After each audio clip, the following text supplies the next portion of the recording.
ਕੀ ਕਾਰਨ ਸੀ ਆਖਰ ਵੱਡਾ ਘੱਲੂਘਾਰਾ ਕਿਉਂ ਵਾਪਰਿਆ? ਤੁਹਾਨੂੰ ਦੱਸਦੇ ਹਾਂ ਕਿ ਵੱਡਾ ਘੱਲੂਘਾਰਾ ਵਾਪਰਨ ਤੋਂ ਪਹਿਲਾਂ ਦੇਸ਼ ਵਿੱਚ ਬੁਰੀ ਤਰ੍ਹਾਂ ਅਫਰਾ ਤਫਰੀ ਮਚੀ ਹੋਈ ਸੀ। ਨਾਦਰ ਸ਼ਾਹ ਅਤੇ ਅਹਿਮਦ ਸ਼ਾਹ ਅਬਦਾਲੀ ਦੇ ਹਮਲਿਆਂ ਨੇ ਮੁਗਲ ਸਾਮਰਾਜ ਅਤੇ ਮਰਾਠਾ ਸ਼ਕਤੀ ਨੂੰ ਬੁਰੀ ਤਰ੍ਹਾਂ ਤਹਿਸ-ਨਹਿਸ ਕਰ ਦਿੱਤਾ ਸੀ। ਮੁਗਲ ਬਾਦਸ਼ਾਹ ਦਾ ਰਾਜ ਅਮਲੀ ਤੌਰ ਤੇ ਲਾਲ ਕਿਲੇ ਦੀ ਚਾਰ ਦੀਵਾਰੀ ਤੱਕ ਹੀ ਸੀਮਿਤ ਹੋ ਕੇ ਰਹਿ ਗਿਆ ਸੀ।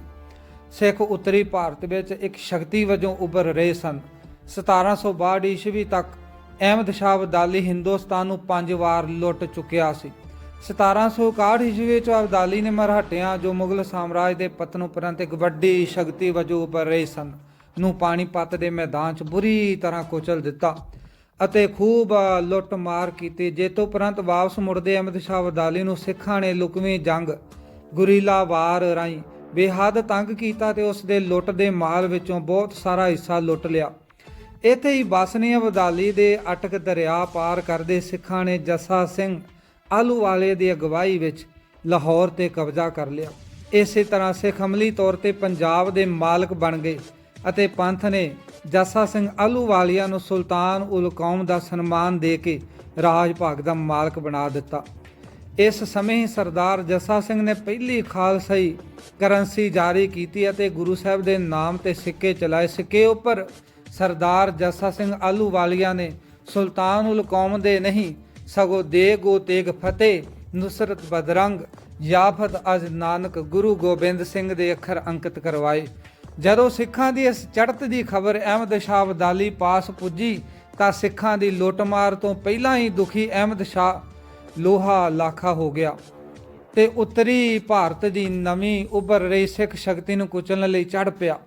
ਇਹ ਅਹਿਮਦ ਸ਼ਾਹ ਅਬਦਾਲੀ ਦਾ ਭਾਰਤ ਉੱਤੇ 6ਵਾਂ ਹਮਲਾ ਸੀ, ਜੋ ਕੇਵਲ ਸਿੱਖਾਂ ਨੂੰ ਹੀ ਖਤਮ ਕਰਨ ਲਈ ਕੀਤਾ ਗਿਆ ਸੀ। ਮੁਗਲ ਸਾਮਰਾਜ ਦਾ ਸੂਰਜ ਅਸਤ ਹੋ ਚੁੱਕਾ ਸੀ।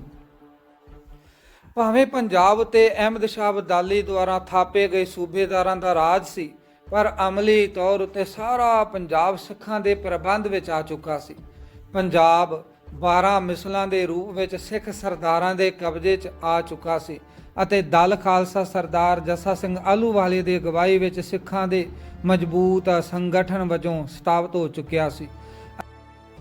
ਅਜਿਹੀ ਹਾਲਤ ਨੂੰ ਵੇਖਦੇ ਹੋਏ ਅਤੇ ਵਿਸ਼ਾਲ ਮੁਗਲ ਸਾਮਰਾਜ ਦੇ ਸਿੱਖਾਂ ਹੱਥੋਂ ਹੋ ਰਹੀ ਦੁਰਦਸ਼ਾ ਤੇ ਹੰਝੂ ਕੇਰਦੇ ਹੋਏ ਹੀ ਪ੍ਰਸਿੱਧ ਸੂਫੀ ਫਕੀਰ ਸਾਈਂ ਬੁੱਲੇ ਸ਼ਾਹ ਨੇ ਹੋਕਾ ਭਰਦੇ ਹੋਏ ਆਖਿਆ ਸੀ, ਬੁੱਲਿਆ, ਭੂਰਿਆਂ ਵਾਲੇ ਰਾਜੇ ਕੀਤੇ, ਮੁਗਲਾਂ ਜ਼ਹਿਰ ਪਿਆਲੇ ਪੀਤੇ।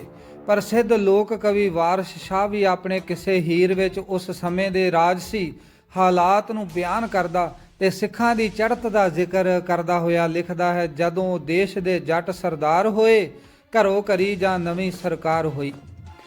ਅਜਿਹੇ ਹਾਲਾਤ ਨੂੰ ਵੇਖਦੇ ਹੋਏ ਗੁੱਸੇ ਦਾ ਭਰਿਆ ਪਿਤਾ ਅਬਦਾਲੀ ਸਿੱਖਾਂ ਦੀ ਰਾਜਸੀ ਸ਼ਕਤੀ ਨੂੰ ਤਹਿਸ ਨਹਿਸ ਕਰਨ ਅਤੇ ਸਿੱਖਾਂ ਨੂੰ ਨੇਸ ਤੋਂ ਨਾਬੂਦ ਕਰਨ ਲਈ ਭਾਰੀ ਲਾਓ ਲਸ਼ਕਰ ਲੈ ਕੇ ਪੰਜਾਬ ਤੇ ਚੜ੍ਹ ਆਇਆ।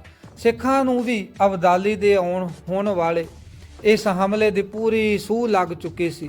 ਉਹ ਵੀ ਅਬਦਾਲੀ ਨਾਲ ਦੋ ਹੱਥ ਕਰਨ ਅਤੇ ਉਸ ਨਾਲ ਫੈਸਲਾ ਕੁਨ ਟੱਕਰ ਲੈਣ ਲਈ ਇਕਜੁੱਟ ਹੋ ਗਏ। ਦਾਲ ਖਾਲਸੇ ਦੇ ਪ੍ਰਮੁੱਖ ਜਰਨੈਲਾਂ ਸਰਦਾਰ ਜੱਸਾ ਸਿੰਘ ਆਹਲੂਵਾਲੀਆ, ਸਰਦਾਰ ਜੱਸਾ ਸਿੰਘ ਰਾਮਗੜੀਆ, ਸਰਦਾਰ ਚੜ੍ਹਤ ਸਿੰਘ ਸੁਕਰਚੱਕੀਆ, ਮਹਾਰਾਜਾ ਰਣਜੀਤ ਸਿੰਘ ਜੀ ਦਾ ਦਾਦਾ ਸਰਦਾਰ ਸ਼ਾਮ ਸਿੰਘ ਅਤੇ ਬਾਕੀ ਮਿਸਲਾਂ ਦੇ ਸਰਦਾਰਾਂ ਨੇ ਆਪਸੀ ਸਲਾਹ ਮਸ਼ਵਰੇ ਨਾਲ ਇਹ ਰਣਨੀਤੀ ਤਿਆਰ ਕੀਤੀ ਕਿ ਅਹਿਮਦ ਸ਼ਾਹ ਦੇ ਨਾਲ ਸਿੱਧੀ ਟੱਕਰ ਲੈਣ ਲਈ ਜ਼ਰੂਰੀ ਹੈ ਕਿ ਸਿੱਖ ਆਪਣੇ ਪਰਿਵਾਰਾਂ ਨੂੰ ਬਰਨਾਲਾ ਵਿਖੇ, ਜਿੱਥੇ ਬਾਬਾ ਆਲਾ ਸਿੰਘ ਜੀ ਦਾ ਰਾਜ ਸੀ, ਪਹੁੰਚਾ ਦੇਣ, ਤਾਂ ਕਿ ਬੱਚਿਆਂ ਤੇ ਔਰਤਾਂ ਦੀ ਸੁਰੱਖਿਆ ਵੱਲੋਂ ਨਿਸ਼ਚਿੰਤ ਹੋ ਕੇ ਅਬਦਾਲੀ ਦੀ ਫੌਜ ਨਾਲ ਦੋ ਹੱਥ ਕੀਤੇ ਜਾ ਸਕਣ। ਸਿੱਖ ਸਰਦਾਰਾਂ ਨੂੰ ਉਮੀਦ ਸੀ ਕਿ ਅਬਦਾਲੀ ਨੂੰ ਸਿੱਖਾਂ ਤੱਕ ਪੁੱਜਣ ਲਈ ਅਜੇ ਕਈ ਦਿਨ ਲੱਗ ਜਾਣਗੇ, ਪਰ ਸਿੱਖ ਸਰਦਾਰਾਂ ਦੇ ਅੰਦਾਜ਼ਿਆਂ ਦੇ ਉਲਟ ਅਹਿਮਦ ਸ਼ਾਹ ਅਬਦਾਲੀ ਤੂਫਾਨ ਦੀ ਤਰ੍ਹਾਂ ਮਾਰੋ ਮਾਰ ਕਰਦਾ 3 ਫਰਵਰੀ 1762 ਈਸਵੀ ਨੂੰ ਲਾਹੌਰ ਪੁੱਜ ਗਿਆ। ਸਿੱਖਾਂ ਨੂੰ ਆਸ ਸੀ ਕਿ ਸ਼ਾਇਦ ਉਹ ਕੁਝ ਦਿਨ ਲਾਹੌਰ ਆਰਾਮ ਕਰੇਗਾ, ਪਰ ਉਸਨੇ ਆਰਾਮ ਨਾ ਕੀਤਾ ਤੇ 5 ਫਰਵਰੀ 1762 ਈਸਵੀ ਨੂੰ ਮਲੇਰਕੋਟਲਾ ਦੇ ਨੇੜੇ ਕੁਪਰਹੀੜੇ ਦੇ ਸਥਾਨ ਤੇ ਸਿੱਖਾਂ ਨੂੰ ਘੇਰ ਲਿਆ। ਅਬਦਾਲੀ ਨੂੰ ਆਪਣੀ ਜਿੱਤ ਤੇ ਬੇਹੱਦ ਗੁਮਾਨ ਸੀ ਤੇ ਸਿੱਖਾਂ ਦੀ ਹਸਤੀ ਨੂੰ ਨੇਸ ਤੋਂ ਨਾਬੂਦ ਕਰਨ ਭਾਵ ਸਿੱਖ ਪੰਥ ਦੇ ਮੁਕੰਮਲ ਖਾਤਮੇ ਦਾ ਇਰਾਦਾ ਧਾਰ ਕੇ ਹੀ ਆਇਆ ਸੀ। ਅੰਤ ਸਿੰਘਾਂ ਨੇ ਇਸ ਅਚਾਨਕ ਆਣ ਪਈ ਬਿਜ ਦਾ ਮੁਕਾਬਲਾ ਕਰਨ ਲਈ ਕਮਰ ਕੱਸੇ ਕਰ ਲਏ। ਸਿੰਘਾਂ ਨੇ ਵਹੀਰਾਂ ਨੂੰ ਵਿਚਕਾਰ ਲੈ ਕੇ ਉਸ ਦੁਆਲੇ ਲੜਾਕੇ ਸਿੰਘਾਂ ਦਾ ਘੇਰਾ ਘੱਤ ਲਿਆ ਤੇ ਜੰਗ ਦੀ ਕਮਾਨ ਸੰਭਾਲ ਲਈ ਅਤੇ ਬਾਕੀ ਸਰਦਾਰਾਂ ਨੇ ਵੀ ਰਣਨੀਤੀ ਅਨੁਸਾਰ ਮੋਰਚੇ ਸੰਭਾਲ ਲਏ। ਅਜੇ ਕੁਝ ਦੂਰ ਹੀ ਚੱਲੇ ਸਨ ਕਿ ਅਬਦਾਲੀ ਦੇ ਜਰਨੈਲ ਸ਼ਾਹ ਵਲੀ ਖਾਨ, ਜੈਨ ਖਾਨ ਅਤੇ ਭੀਖਨ ਖਾਂ ਪੂਰੇ ਜੋਸ਼ ਨਾਲ ਸਿੱਖਾਂ ਤੇ ਟੁੱਟ ਪਏ। ਵਹੀਰ ਬਚਾਉਂਦੇ ਤੇ ਦੁਸ਼ਮਣ ਨਾਲ ਲੜਦੇ ਸਿੰਘਾਂ ਦਾ ਬਹੁਤ ਨੁਕਸਾਨ ਹੋ ਰਿਹਾ ਹੈ। ਇੱਥੇ ਸਰਦਾਰ ਚੜ੍ਹਤ ਸਿੰਘ ਮਹਾਰਾਜਾ ਰਣਜੀਤ ਸਿੰਘ ਜੀ ਦੇ ਦਾਦਾ ਨੇ ਸੁਝਾਅ ਦਿੱਤਾ ਕਿ ਵੱਖ-ਵੱਖ ਮਿਸਲਾਂ ਦੇ ਸਰਦਾਰ ਆਪਣੇ ਆਪਣੇ ਫੌਜੀ ਦਸਤਿਆਂ ਸਮੇਤ ਅਹਿਮਦ ਸ਼ਾਹ ਅਬਦਾਲੀ ਦੇ ਇੱਕ ਜਰਨੈਲ ਨੂੰ ਜਾ ਪੈਣ ਅਤੇ ਜਿੱਥੇ ਲੋੜ ਪਵੇ ਇੱਕ ਦੂਜੇ ਦੀ ਮਦਦ ਕੀਤੀ ਜਾਵੇ। ਪਰ ਸਰਦਾਰ ਜੱਸਾ ਸਿੰਘ ਆਹਲੂਵਾਲੇ ਨੇ ਸੁਝਾਅ ਨੂੰ ਰੱਦ ਕਰਦਿਆਂ ਭਾਈ ਰਤਨ ਸਿੰਘ ਭੰਗੂ ਦੇ ਸ਼ਬਦਾਂ ਵਿੱਚ ਇਸ ਤਰ੍ਹਾਂ ਕਿਹਾ, ਮਿਸਲ ਵੰਡ ਅਬ ਕਬੂ ਨਾ ਪਾਵੋ, ਰਲ ਮਿਲ ਖੜ ਤੁਰ ਪੰਥ ਬਚਾਵੋ। ਪੰਥ ਪ੍ਰਕਾਸ਼ ਵਿੱਚ ਇਸ ਮਸ਼ਵਰੇ ਉਪਰੰਤ ਸਿੱਖ ਜਰਨੈਲਾਂ ਨੇ ਇੰਨੇ ਜੋਸ਼ ਨਾਲ ਅਬਦਾਲੀ ਦੀ ਫੌਜ ਤੇ ਹਮਲਾ ਕੀਤਾ ਕਿ ਆਪਣੇ ਆਪ ਨੂੰ ਜੇਤੂ ਸਮਝ ਕੇ ਲੜ ਰਹੀਆਂ ਫੌਜਾਂ ਤੌਬਾ ਤੌਬਾ ਕਹਿ ਉੱਠੀਆਂ। ਇਸ ਘੱਲੂਘਾਰੇ ਵਿੱਚ ਮਲੇਰਕੋਟਲੇ ਦੇ ਨਵਾਬ ਭੀਖਨ ਖਾਂ ਤੇ ਸਰਹੰਦ ਦੇ ਨਵਾਬ ਜੈਨ ਖਾਨ ਨੇ ਆਪਣੀਆਂ ਫੌਜਾਂ ਤੇ ਮੁਲਖਈਏ ਨਾਲ ਵੱਧ ਚੜ੍ਹ ਕੇ ਹਿੱਸਾ ਲਿਆ ਤੇ ਸਿੱਖਾਂ ਦਾ ਭਾਰੀ ਨੁਕਸਾਨ ਕੀਤਾ। ਅਬਦਾਲੀ ਜਿਸ ਪਾਸ ਭਾਰੀ ਫੌਜ ਤੇ ਮੁਲਖਈਆ ਸੀ ਨੇ ਆਪਣੇ ਜਰਨੈਲਾਂ ਨੂੰ ਸਿੱਖਾਂ ਤੇ ਜ਼ੋਰਦਾਰ ਹੱਲਾ ਕਰਨ ਲਈ ਲਲਕਾਰਿਆ। ਇਸ ਤੇ ਅਬਦਾਲੀ ਦੀ ਫੌਜ ਨੇ ਰਣਨੀਤੀ ਅਨੁਸਾਰ ਵਹੀਰ ਤੇ ਇੱਕ ਜ਼ੋਰਦਾਰ ਹੱਲਾ ਬੋਲਿਆ ਤੇ ਵਹੀਰ ਦੁਆਲੇ ਸਿੱਖ ਸਰਦਾਰ ਵੱਲੋਂ ਵਹੀਰ ਦੀ ਰਾਖੀ ਲਈ ਬਣਾਈ ਗਈ ਵਾੜ ਘੇਰਾ ਨੂੰ ਤੋੜਨ ਵਿੱਚ ਸਫਲ ਹੋ ਗਿਆ।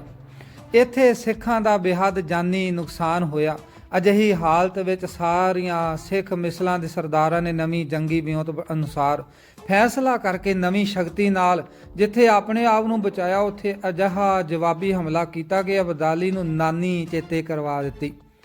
ਇਤਿਹਾਸਕਾਰਾਂ ਅਨੁਸਾਰ ਜਿਸ ਪਾਸੇ ਵੀ ਸਿੱਖ ਹਮਲਾ ਕਰਦੇ ਦੁਸ਼ਮਣਾਂ ਦੀਆਂ ਲਾਸ਼ਾਂ ਦੀਆਂ ਸਫਾਂ ਵਿਛਾ ਦਿੰਦੇ। ਜਿਵੇਂ ਪੰਥ ਪ੍ਰਕਾਸ਼ ਦੇ ਕਰਤਾ ਗਿਆਨੀ ਗਿਆਨ ਸਿੰਘ ਅਨੁਸਾਰ, ਜਿਸ ਵੱਲ ਪਰਤ ਸਿੰਘ ਭੱਟ ਦੌੜ ਕਰਤ ਤੁਰਕਨ ਕੀ ਤੱਟੀ ਚੌੜ।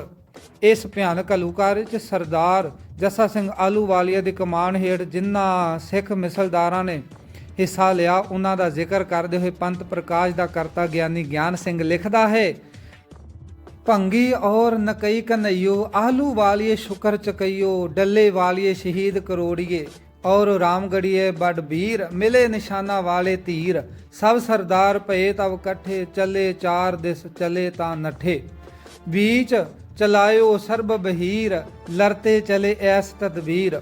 ਇਤਿਹਾਸ ਦੀ ਇਸ ਭਿਆਨਕ ਜੰਗ ਵਿੱਚ ਸਿੱਖ ਸਰਦਾਰਾਂ ਨੇ ਜਿਸ ਤਰ੍ਹਾਂ ਦੇ ਜੌਹਰ ਦਿਖਾਏ ਅਤੇ ਜਾਨਾਂ ਹੂਲ ਕੇ ਲੜੇ, ਉਸ ਦੇ ਇਤਿਹਾਸ ਵਿੱਚ ਮਿਸਾਲ ਵਿਰਲੀ ਹੀ ਮਿਲਦੀ ਹੈ। ਇਸ ਜੰਗ ਦੀ ਭਿਆਨਕਤਾ ਦਾ ਅੰਦਾਜ਼ਾ ਇਸ ਗੱਲ ਤੋਂ ਲਗਾਇਆ ਜਾ ਸਕਦਾ ਹੈ ਕਿ ਜਦੋਂ ਜੰਗ ਖਤਮ ਹੋਈ ਤਾਂ ਸਿੱਖ ਸੈਨਾ ਦੇ ਸੁਪਰੀਮ ਕਮਾਂਡਰ ਅਤੇ ਦਲ ਖਾਲਸੇ ਦੇ ਮੁਖੀ ਜਰਨੈਲ ਸਰਦਾਰ ਜੱਸਾ ਸਿੰਘ ਆਹਲੂਵਾਲੀਆ ਦੇ ਸਰੀਰ ਤੇ ਤਲਵਾਰਾਂ ਦੇ 22 ਫੱਟ ਸਨ ਅਤੇ ਸਰਦਾਰ ਚੜ੍ਹਤ ਸਿੰਘ ਸ਼ੁਕਰ ਚੱਕੀਆ ਦੇ ਸਰੀਰ ਤੇ 19 ਫੱਟ ਸਨ। ਇਸੇ ਤਰ੍ਹਾਂ ਸਰਦਾਰ ਜੱਸਾ ਸਿੰਘ ਰਾਮਗੜੀਆ ਤੇ ਸ਼ਾਮ ਸਿੰਘ ਵੀ ਲਹੂ ਲੁਹਾਨ ਹੋਏ ਲੜਦੇ ਜਾ ਰਹੇ ਸਨ। ਜਿਸ ਸਮੇਂ ਸਰਦਾਰ ਚੜ੍ਹਤ ਸਿੰਘ ਸ਼ੁਕਰ ਚੱਕੀਆ ਦੇ ਸਰੀਰ ਨੂੰ 19 ਫੱਟ ਲੱਗੇ ਹੋਏ ਸਨ ਤਾਂ ਕਹਿੰਦੇ ਹਨ ਕਿ ਕਿਸੇ ਨੇ ਸਰਦਾਰ ਚੜ੍ਹਤ ਸਿੰਘ ਨੂੰ ਬੋਲੀ ਮਾਰੀ ਕਿ ਤੂੰ ਕਹਿੰਦਾ ਸੀ ਮੈਂ ਅਬਦਾਲੀ ਨਾਲ ਸਿੱਧਾ ਟਾਕਰਾ ਕਰਾਂਗਾ, ਹੁਣ ਇੱਥੇ ਕੀ ਕਰ ਰਿਹਾ ਹੈ। ਇੰਨਾ ਸੁਣਦੀ ਸਰਦਾਰ ਚੜ੍ਹਤ ਸਿੰਘ ਨੇ ਘੋੜਾ ਅਬਦਾਲੀ ਦੀਆਂ ਫੌਜਾਂ ਵੱਲ ਮੋੜ ਲਿਆ ਤੇ ਜੰਗ ਵਿੱਚ ਕੁੱਦ ਪਿਆ। ਇਤਿਹਾਸਕਾਰਾਂ ਅਨੁਸਾਰ ਇਸ ਜੰਗ ਵਿੱਚ ਸਰਦਾਰ ਜੱਸਾ ਸਿੰਘ ਅਤੇ ਸਰਦਾਰ ਚੜ੍ਹਤ ਸਿੰਘ ਨੇ ਕਈ ਘੋੜੇ ਬਦਲੇ ਅਤੇ ਲੜਦੇ ਚਲੇ ਗਏ। 20 ਮੀਲ ਦੇ ਇਲਾਕੇ ਵਿੱਚ ਲੜੀ ਗਈ ਇਸ ਭਿਆਨਕ ਜੰਗ ਵਿੱਚ ਅਬਦਾਲੀ ਦੀ ਫੌਜ ਨੇ ਬੜੀ ਬੇਰਹਿਮੀ ਨਾਲ ਕਤਲੇਆਮ ਕੀਤਾ। ਜੋ ਬੱਚਾ, ਬਿਰਧ, ਜਵਾਨ, ਇਸਤਰੀ, ਪੁਰਸ਼ ਹੱਥ ਆਇਆ ਉਸ ਨੂੰ ਹੀ ਮੌਤ ਦੇ ਘਾਟ ਉਤਾਰ ਦਿੱਤਾ। ਪੰਥ ਪ੍ਰਕਾਸ਼ ਦੇ ਕਰਤਾ ਗਿਆਨੀ ਗਿਆਨ ਸਿੰਘ ਅਨੁਸਾਰ ਉਥੇ ਲਹੂ ਦਾ ਦਰਿਆ ਵਗ ਤੁਰਿਆ। ਇਸ ਭਿਆਨਕ ਕਟਾ ਵੱਢੀ ਵਿੱਚ ਹੀ ਸਿੱਖ ਆਪਣੀ ਮੰਜ਼ਿਲ ਵੱਲ ਵੱਧਦੇ ਗਏ। ਰਾਤ ਪੈਣ ਤੱਕ ਸਿੰਘਾਂ ਨੇ ਵਹੀਰ ਸਮੇਤ 20 ਮੀਲ ਪੈਂਡਾ ਤੈਅ ਕਰ ਲਿਆ ਸੀ। ਅਬਦਾਲੀ ਦੀਆਂ ਫੌਜਾਂ ਇਸ 4 ਦਿਨਾਂ ਲੰਮੀ ਲੜਾਈ 'ਚ ਪੂਰੀ ਤਰ੍ਹਾਂ ਥੱਕ ਕੇ ਚੂਰ ਹੋ ਗਈਆਂ ਸਨ। ਅੰਤ ਵਿੱਚ ਪਿੰਡ ਕੁਤਬਾ ਬਾਹਮਣੀਆਂ ਨੇੜੇ ਇੱਕ ਢਾਬ ਤੇ ਜਾ ਕੇ ਫੌਜਾਂ ਰੁਕ ਗਈਆਂ। ਇੱਥੇ ਇੱਕ ਅਜਬ ਨਜ਼ਾਰਾ ਦੇਖਿਆ ਗਿਆ, ਕਿਉਂਕਿ ਪਾਣੀ ਦੀ ਇਸ ਵਿਸ਼ਾਲ ਢਾਬ ਦੇ ਇੱਕ ਪਾਸੇ ਸਿੰਘ ਆਪਣੀ ਪਿਆਸ ਬੁਝਾ ਰਹੇ ਸਨ ਅਤੇ ਦੂਸਰੇ ਪਾਸੇ ਅਫਗਾਨ ਫੌਜੀ ਪਾਣੀ ਪੀ ਰਹੇ ਸਨ। ਅਫਗਾਨੀ ਫੌਜਾਂ ਇੰਨੀਆਂ ਥੱਕ ਚੁੱਕੀਆਂ ਸਨ ਕਿ ਉਹ ਢਾਬ ਤੇ ਰੁਕ ਗਈਆਂ, ਪਰ ਸਿੰਘ ਆਪਣੀ ਬਚੀ ਖੁਸ਼ੀ ਵਹੀਰ ਨੂੰ ਲੈ ਕੇ ਰਾਤੋਂ ਰਾਤ ਬਰਨਾਲੇ ਪੁੱਜ ਗਏ। ਸਿੱਖ ਇਤਿਹਾਸ ਵਿੱਚ ਦੋ ਘੱਲੂਘਾਰੇ ਹੋਏ ਸਨ। ਪਹਿਲਾ ਘੱਲੂਘਾਰਾ, ਜਿਸ ਨੂੰ ਇਤਿਹਾਸ ਵਿੱਚ ਛੋਟਾ ਘੱਲੂਘਾਰਾ ਕਿਹਾ ਜਾਂਦਾ, 1746 ਈਸਵੀ ਨੂੰ ਕਾਹਨੂੰਵਾਲ ਦੇ ਛੰਭ ਵਿੱਚ ਹੋਇਆ। ਇਸ ਘੱਲੂਘਾਰੇ ਵਿੱਚ 10,000 ਦੇ ਲਗਭਗ ਸਿੰਘ ਸ਼ਹੀਦ ਹੋਏ ਸਨ, ਪਰ ਵੱਡੇ ਘੱਲੂਘਾਰੇ ਵਿੱਚ ਇਤਿਹਾਸਕਾਰਾਂ ਦੀਆਂ ਲਿਖਤਾਂ ਅਨੁਸਾਰ ਕੋਈ 30,000 ਦੇ ਲਗਭਗ ਸਿੱਖਾਂ ਨੇ ਸ਼ਹਾਦਤ ਦਾ ਜਾਮ ਪੀਤਾ। ਸਿੱਖ ਕੌਮ ਲਈ ਇਹ ਘੱਲੂਘਾਰਾ ਇੱਕ ਭਿਆਨਕ ਸੱਟ ਸੀ। ਜਦੋਂ ਕੁਝ ਦਿਨਾਂ ਦੀ ਇਸ ਜੰਗ ਵਿੱਚ ਲਗਭਗ ਅੱਧੀ ਕੌਮ ਹੀ ਖਤਮ ਕਰ ਦਿੱਤੀ ਗਈ ਸੀ। ਪਰ ਸੰਸਾਰ ਦੇ ਇਤਿਹਾਸ ਦੀ ਸ਼ਾਇਦ ਇੱਕ ਇਕਲੌਤਰੀ ਮਿਸਾਲ ਹੈ ਕਿ ਇੰਨੇ ਵੱਡੇ ਨੁਕਸਾਨ ਤੋਂ ਬਾਅਦ ਵੀ ਬਚੇ ਕੁਚੇ ਸਿੱਖ ਨਾ ਕੇਵਲ ਚੜ੍ਹਦੀ ਕਲਾ 'ਚ ਹੀ ਰਹੇ, ਸਗੋਂ ਸ਼ਾਮ ਨੂੰ ਰਹਿਰਾਸ ਸਾਹਿਬ ਦਾ ਪਾਠ ਕਰਨ ਉਪਰੰਤ ਜੈਕਾਰੇ ਛੱਡ ਕੇ ਵਾਹਿਗੁਰੂ ਜੀ ਦਾ ਸ਼ੁਕਰਾਨਾ ਕੀਤਾ। ਕਹਿੰਦੇ ਹਨ ਕਿ ਇਸ ਮੌਕੇ ਇੱਕ ਚੜ੍ਹਦੀ ਕਲਾ ਵਾਲੇ ਨਿਹੰਗ ਸਿੰਘ ਨੇ ਉੱਚੀ ਆਵਾਜ਼ ਵਿੱਚ ਜੈਕਾਰਾ ਬੁਲਾ ਕੇ ਕਿਹਾ, ਤਤ ਖਾਲਸੋ ਸੋ ਰਹਿਓ ਗਇਓ ਸੋ ਖੋਟ ਗਵਾਏ। ਸ੍ਰੀ ਗੁਰਪੰਥ ਪ੍ਰਕਾਸ਼। ਇਸ ਬਹੁਤੇ ਸ਼ਹੀਦੀਆਂ ਪਾ ਭਾਵ ਤਤ ਖਾਲਸਾ ਜੇ ਚੜ੍ਹਦੀ ਕਲਾ ਵਿੱਚ ਹੀ ਹੈ। ਅਜੇ ਤਾਂ ਖੋਟ ਜੰਗ ਵਿੱਚ ਲਗਭਗ ਸਾਰੇ ਸਰਦਾਰ ਬੁਰੀ ਤਰ੍ਹਾਂ ਜ਼ਖਮੀ ਹੋਏ ਸਨ ਅਤੇ ਗਏ ਸਨ। ਸਰਦਾਰ ਸਭੈ ਜ਼ਖਮੀ ਭਏ, ਸਾਬਤ ਰਹਿਓ ਨਾ ਕੋਏ, ਲਈ ਸ਼ਹੀਦੀ ਵੀ ਘਨਨ, ਗਿਣਤੀ ਸਭਨ ਨਾ ਹੋਏ। ਸ੍ਰੀ ਗੁਰਪੰਥ ਪ੍ਰਕਾਸ਼। ਇਸ ਘੱਲੂਘਾਰੇ ਵਿੱਚ ਸ਼ਹੀਦ ਹੋਏ ਸਿੰਘਾਂ ਦੀ ਗਿਣਤੀ ਕਿੰਨੀ ਸੀ, ਇਸ ਬਾਰੇ ਭਾਈ ਰਤਨ ਸਿੰਘ ਭੰਗੂ, ਜੋ ਕਿ ਮੱਸੇ ਰੰਗੜ ਦਾ ਸਿਰ ਵੱਢ ਕੇ ਲਿਆਉਣ ਵਾਲੇ ਭਾਈ ਮਹਿਤਾਬ ਸਿੰਘ ਮੀਰਾਕੋਟ ਦੇ ਪੋਤੇ ਭਾਈ ਰਾਏ ਸਿੰਘ ਦੇ ਪੁੱਤਰ ਸਨ, ਨੇ ਲਿਖਿਆ ਹੈ। ਲੋਕ ਕਹਿ ਸਿੰਘ 1 ਲੱਖ ਸਾਰਾ, 50 ਬਚਿਓ ਔਰ ਸਭ ਗਇਓ ਮਾਰਾ। ਪਿਤਾ ਹਮਾਰੇ 30 ਬਤਾਏ, ਰਹੇ ਸੋ ਮਰ ਔਰ ਬਚ ਕਰ ਆਏ। ਪਿਤਾ ਚਾਚੇ ਦੇ ਹਮ ਤੇ ਸਾਥ, ਉਨ ਤੇ ਸੁਨ ਹਮ ਆਖੀ ਬਾਤ। ਸ੍ਰੀ ਗੁਰਪੰਥ ਪ੍ਰਕਾਸ਼। ਭਾਵ ਭਾਈ ਰਤਨ ਸਿੰਘ ਭੰਗੂ ਦੇ ਪਿਤਾ ਸਰਦਾਰ ਰਾਏ ਸਿੰਘ ਅਤੇ ਉਹਨਾਂ ਦੇ ਭਰਾ ਖੁਦ ਵੀ ਇਸ ਜੰਗ ਵਿੱਚ ਲੜੇ ਸਨ ਅਤੇ ਉਹਨਾਂ ਤੋਂ ਸੁਣ ਕੇ ਹੀ ਭਾਈ ਰਤਨ ਸਿੰਘ ਭੰਗੂ ਨੇ ਸ਼ਹੀਦਾਂ ਦੀ ਗਿਣਤੀ ਇਹ 30,000 ਦੱਸੀ ਹੈ। ਉਂਝ ਤਾਂ 50,000 ਸਿੱਖਾਂ ਦੇ ਸ਼ਹੀਦ ਹੋਣ ਦੀਆਂ ਅਫਵਾਹਾਂ ਸਨ।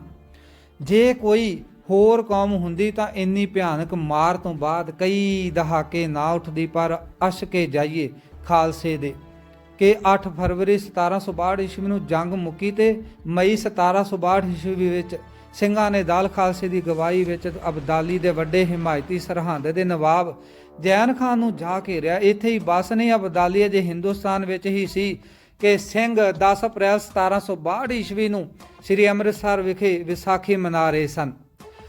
ਸਿੱਖਾਂ ਦੀ ਇਸ ਦਲੇਰੀ ਨਾਲ ਅਹਿਮਦ ਸ਼ਾਹ ਅਬਦਾਲੀ ਸੜ ਕੇ ਕੋਲਾ ਹੋ ਗਿਆ। ਉਹ ਅਤੇ ਗੁੱਸੇ ਨਾਲ ਲਾਲੋ ਲਾਲ ਹੋਇਆ। ਉਹ ਅੰਮ੍ਰਿਤਸਰ ਤੇ ਚੜ੍ਹ ਪਿਆ। ਇੱਥੇ ਸਿੰਘਾਂ ਦਾ ਫਿਰ ਭਾਰੀ ਨੁਕਸਾਨ ਹੋਇਆ। ਇੱਥੇ ਪਾਪੀ ਅਬਦਾਲੀ ਨੇ ਸ੍ਰੀ ਦਰਬਾਰ ਸਾਹਿਬ ਦੀਆਂ ਨੀਹਾਂ 'ਚ ਬਰੂਦ ਭਰ ਕੇ ਸ੍ਰੀ ਦਰਬਾਰ ਸਾਹਿਬ ਨੂੰ ਉਡਾ ਦਿੱਤਾ। ਇੱਥੇ ਇੱਕ ਅਨੋਖੀ ਘਟਨਾ ਵਾਪਰੀ। ਇਤਿਹਾਸਕਾਰਾਂ ਅਨੁਸਾਰ ਜਦੋਂ ਅਬਦਾਲੀ ਨੇ ਬਰੂਦ ਨਾਲ ਸ੍ਰੀ ਦਰਬਾਰ ਸਾਹਿਬ ਦੀ ਇਮਾਰਤ ਉਡਾਈ ਤਾਂ ਅਬਦਾਲੀ ਉਸ ਸਮੇਂ ਘੋੜੇ ਤੇ ਸਵਾਰ ਪਰਿਕਰਮਾ 'ਚ ਫਿਰ ਰਿਹਾ ਸੀ ਕਿ ਸ੍ਰੀ ਦਰਬਾਰ ਸਾਹਿਬ ਦੀ ਇੱਕ ਇੱਟ ਅਬਦਾਲੀ ਦੇ ਨੱਕ ਤੇ ਲੱਗੀ, ਜੋ ਬਾਅਦ ਵਿੱਚ ਨਾਸੂਰ ਬਣ ਗਈ ਅਤੇ ਅਬਦਾਲੀ ਦੀ ਮੌਤ ਦਾ ਕਾਰਨ ਬਣੀ।